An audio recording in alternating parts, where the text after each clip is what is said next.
Assalamualaikum warahmatullahi wabarakatuh. Untuk memenuhi tugas 1 mata kuliah filsafat ilmu, hari ini saya akan mempresentasikan peran ontologi, epistemologi, aksiologi dalam ilmu filsafat. Perkenalkan, nama saya Srin Febriani, NIM 859850829 dari Program Studi Pendidikan Guru Sekolah Dasar. Dalam filsafat, ontologi, epistemologi, dan aksiologi adalah 3 cabang utama yang saling berkaitan. Memahaminya sebagai satu kesatuan akan membantu melihat bagaimana manusia memahami realitas, memperoleh pengetahuan, dan menentukan nilai. Yang pertama, kita akan membahas apa itu ontologi. Ontologi berasal dari cabang filsafat yang membahas hakikat keberadaan. Apa yang sedang dikaji oleh ilmu? Contohnya, dalam ilmu fisika, objeknya mengenai fenomena alam seperti energi ataupun materi. Dalam bidang sosial, objeknya adalah perilaku manusia dan interaksi sosial. Ontologi juga mempertanyakan apakah realitas itu bersifat objektif atau subjektif, tergantung bagaimana cara manusia memandanginya. Jadi, ontologi menentukan apa yang dianggap sebagai kenyataan dalam suatu ilmu. Yang kedua, ada epistemologi. Epistemologi itu membahas tentang asal-usul, metode, dan validitas pengetahuan. Bagaimana kita tahu sesuatu itu benar? Nah, metode yang digunakan dalam epistemologi yaitu eksperimen, observasi, metode ilmiah, dan analisa data. Epistemologi memastikan bahwa ilmu yang kita miliki bukan sekedar opini tetapi pengetahuan yang dapat dipertanggungjawabkan. Yang ketiga, ada aksiologi. Aksiologi berkaitan dengan nilai dan etika dalam penggunaan ilmu. Untuk apa ilmu digunakan dan apakah penggunaannya baik atau tidak?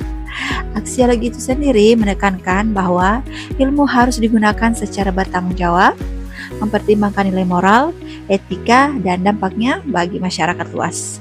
Contohnya saja, teknologi yang saat ini digunakan untuk membantu kehidupan manusia, tetapi juga bisa disalahgunakan. Nah, aksiologi di sini memastikan bahwa ilmu tidak hanya benar, tetapi juga bermanfaat dan bermoral.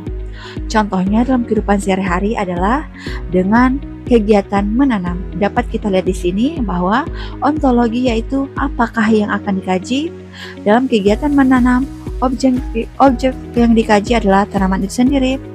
Murid dapat mempelajari apa itu tanaman, bagian-bagian tanaman seperti batang, akar, daun, buah, atau sebagainya, juga tentang kebutuhan tanaman yang meliputi tanah, air, cahaya matahari, yang artinya ontologi di sini menjawab tentang apa yang dipelajari yaitu hakikat tanaman sebagai makhluk hidup. Yang kedua adalah epistemologi. Bagaimana memperoleh pengetahuan? Murid tidak hanya diberi teori tetapi belajar melalui praktik langsung menanam, mengamati pertumbuhan tanaman setiap hari, mencatat perubahan seperti pertumbuhan, tinggi, jumlah daun, munculnya bunga atau munculnya buah. Kini murid menggunakan observasi dan pengalaman langsung sebagai materi belajar. Epistemologi menjawab bagaimana murid mengetahui bagaimana tumbuhan bisa bertumbuh melalui pengalaman, pengamatan, dan juga percobaan. Yang ketiga adalah aksiologi atau nilai dan manfaat. Dari kegiatan menanam, murid akan belajar tentang tanggung jawab merawat tanaman, kepedulian terhadap lingkungan, juga pentingnya menjaga alam. Selain itu, tanaman yang sudah ditanami tadi bisa dimanfaatkan misalnya untuk penghijauan sekolah. Nah, aksiologi menjawab, untuk apa kegiatan ini? Yaitu untuk membentuk sikap peduli, disiplin, dan cinta lingkungan. Ketiganya saling terhubung dalam satu kegiatan. Ontologi, murid memahami apa itu tanaman. Epistemologi, murid belajar cara mengetahui dan cara menanam tanaman. Dan aksiologi, murid memahami nilai dan manfaat dari kegiatan tersebut. Untuk itu, ketiga konsep ini saling berkaitan dan tidak dapat dipisahkan.